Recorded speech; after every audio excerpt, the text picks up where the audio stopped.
guys, today I want to tell you about the saving the Maya rainforest. Deep in the forest, biologist Al McKay and I are bouncing the truck along a recently abandoned logging road. Our eyes scanning the brush. This morning we have already seen a fox lolling on the sun and being chased by an occulted turkey, but what we are both longing for is a jaguar. We are on the eastern edge of the 37 million acre Selva Maya, the largest swath of tropical rainforest in the Americas north of the Amazon, which stretches across Belize, Guatemala, and Mexico. The Selva Maya boasts more than 400 species of birds and 200 species of trees, as well as the largest population of jaguars in Central America.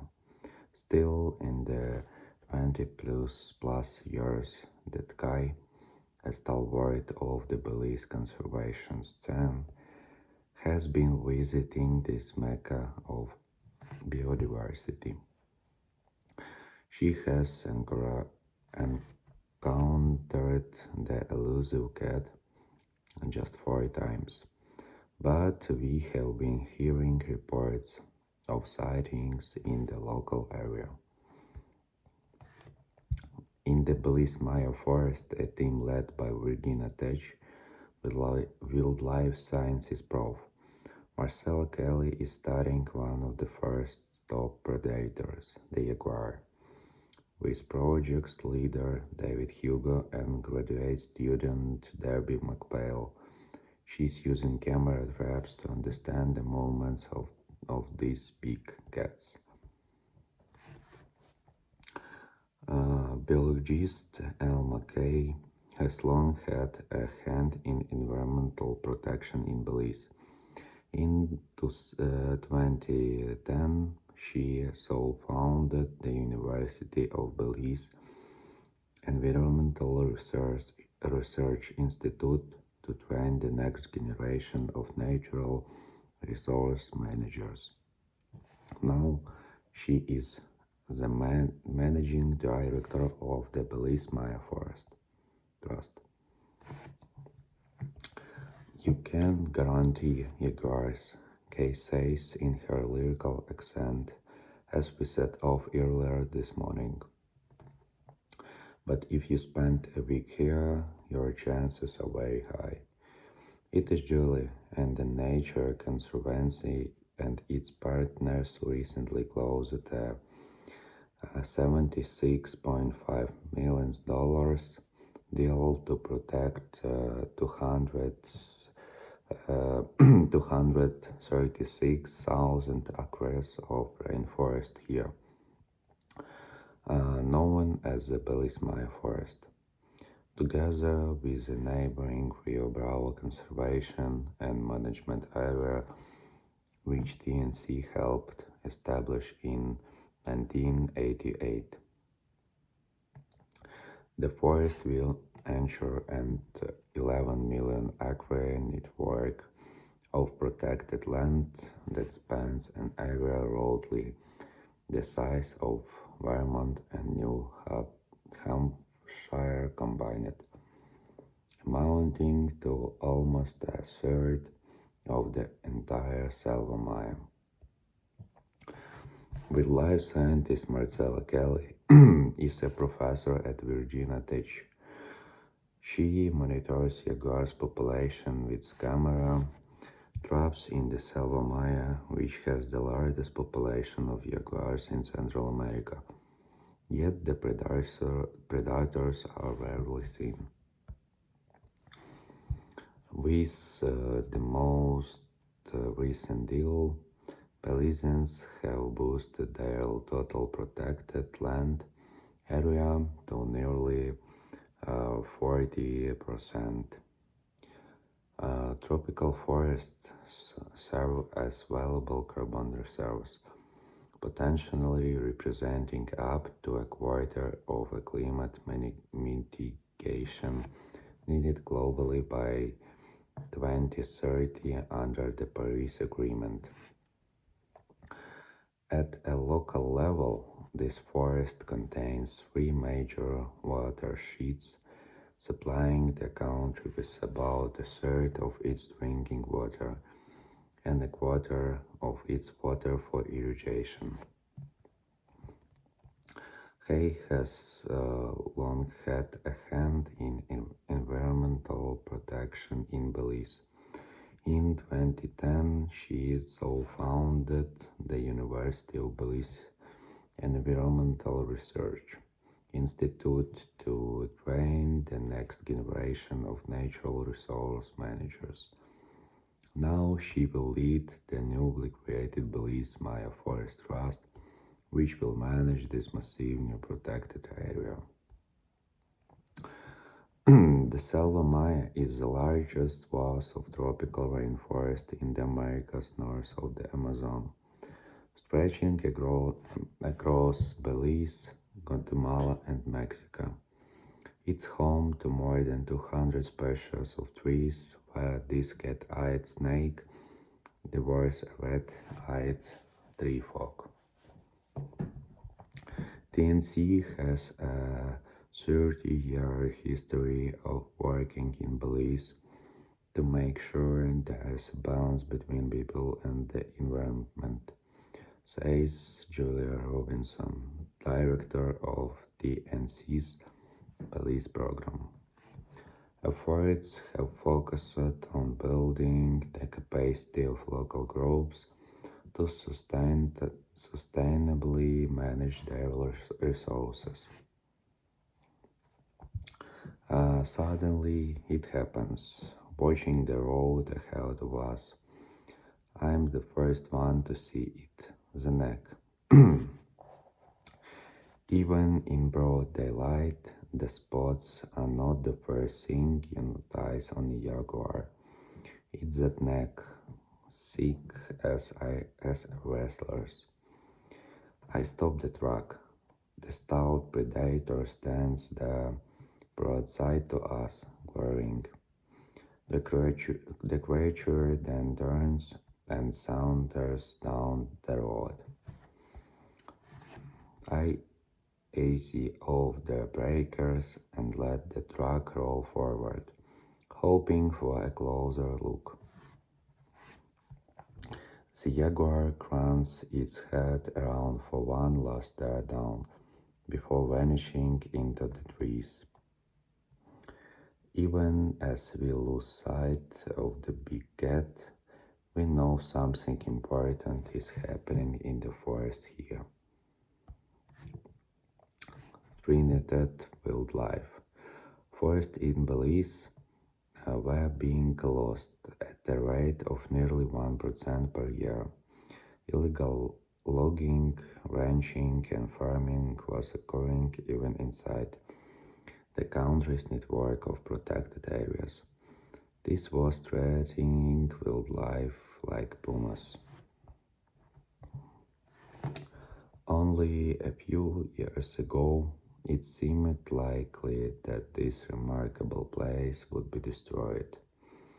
Unlike the Maya Mountain Massif in the southern part of the country, which is safeguarded by a network of national parks and reserves, forests elsewhere largely remained in private hands. Some forests neighboring the Maya forest were disappearing at an alarming rate. But one landholder here proved to be a surprising ally. Mitchell Bowen runs the business holding of the Bowen family, which ranks among the largest landowners in the country. The family immigrated from England 8 generations ago and gradually acquired a sweeping portfolio of enterprises ranging from Belize's largest brewery and a Coca-Cola bottling franchise to cattle and timber holdings. When the family's latter-day patriarch Barry Bowen died in a plane crash in 2010, Michael inherited control of the sprawling business, including the Chin Lodge and neighboring ranch. Many privately owned forests were at risk of being destroyed. When Changqing Lodge in the heart of the Belize Maya forest was up for sale, conservation groups came up with a plan to purchase the property and ensure that it could be properly managed long into the future. Um, it was a hobby farm for my dad. Bowen says one morning in the Belize City headquarters of Bowen Ltd. Clad in skinny jeans and bright yellow sneakers. Michael says he grew up in Miami, and while he had fond memories of spending time with his father out in the rainforest. He was a city kid through and through. Sustainability, sustainability mattered to him in theory, but nature lover he was not, at least not yet.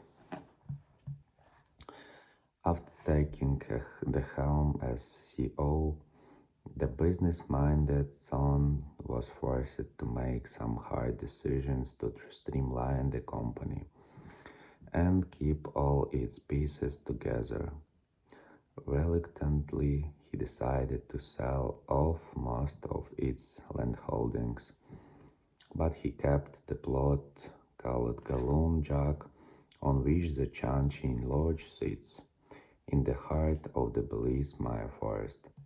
Within the family, the decision was an emotional one, but Bowen felt that timberland would be in good hands with a new owner, a US-based sustainable logging company called the Forestland Group. The largest trees in the Belize Maya forest rise some 80 feet or more into the air. As their verdant canopy absorbs carbon dioxide from the atmosphere, their trunks swell, sequestering it in their hardwood. The average tropical tree can soak up approximately 50 pounds of carbon per year. Once mature, the Belize Maya forest will sequester more than 10 million tons of carbon. If this land were cleared for farms or ranchers, much of that carbon will be released again. But thanks to the landmark deal secured between the Nature Conservancy and the Belize government, this forest will be preserved in perpetuity. Once the carbon stocks in the forest are fully assessed and validated by a third party, they can be sold as credits on the international carbon market to businesses and other organizations to offset their emissions. On just a small portion of the neighboring Rio Bravo conservation and management area, a carbon finance project funded a $2.5 million conservation endowment and kept more than 1.9 million tons of carbon dioxide from entering the atmosphere over 8 years. Under TNC's agreement with the government, the sale of carbon credits at this new preserve will cover half the purchase of the land and fund $15 million endowment to manage the forest into the future. Those credits are our ticket to long-lasting conservation, says El McKay, the head of the Belize Maya Forest Trust. You cannot have long-lasting conservation without sustainable finance. Bowen, however, didn't anticipate the level of threat that the land now faced. Forests in Belize were being lost at the rate of nearly 1% per year, and illegal logging, ranching, and farming was occurring even inside the country's network of protected areas.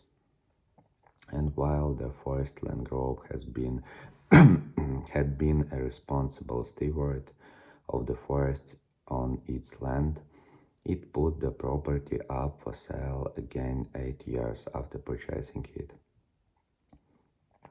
The likely buyers, Bowen knew, would be the neighboring Mennonite community. There are approximately 12,000 Mennonites living in Belize, and they are among the most prosperous farmers in the region, using modern equipment and engaging in large-scale industrial agriculture. Bowen had already seen tens of thousands of acres of forest in Belize, cleared to make way for rows of corn and soybeans, and he feared that Changching might become just an island of forest in sea of farmland. And while Belize's agriculture sector has provided critical food, security, and economic benefits during the pandemic, those benefits have come at a cost. In 2014, Bowen began talking with former U.S. Treasury Secretary Hank Paulson and his wife, Wendy, who were longtime visitors to Changching. Both were committed conservationists and former members of TNC's global board of directors. Over the next 5 years, a coalition of more than a dozen conservation groups and foundations banded together, including TNC, the Paulsons, Bobolink Foundation, the Rainforest Trust, and the Weiss Foundation. They needed to come up with a strategy not only to purchase the property, but also to ensure that it could be properly managed long into the future by working with local partners like Bowen and the University of Belize Environmental Research Institute. Over the course of 2020, the pandemic and resulting travel restrictions stifled the tourism focused Belizean economy. By that December, however, the conservation groups had secured the funds to buy the land. Then came a deal with the Belizean government that would allow the Belize Maya Forest Trust to sell carbon credits to cover half of the property's purchase cost. And more important, establish an endowment to support sustainable management of the forest. The government's support for the deal at a time when the country economy has been hit hard signals a recognition that nature must be a part of the country's sustainable development. It was a really difficult year for the world, says TNC's Jelly Robinson. Then we just had this huge win. A couple days after my Jaguar sighting with Kay, I meet up with Jeff Parrish, TNC's Global Managing Director for Nature Protection, who came from the United States to see the Belize Maya Forest. we hike up the entry steps to La Milfa, a mined archaeological site in the Rio Bravo Conservation. Okay, guys, that's it for today. Have a nice day and goodbye.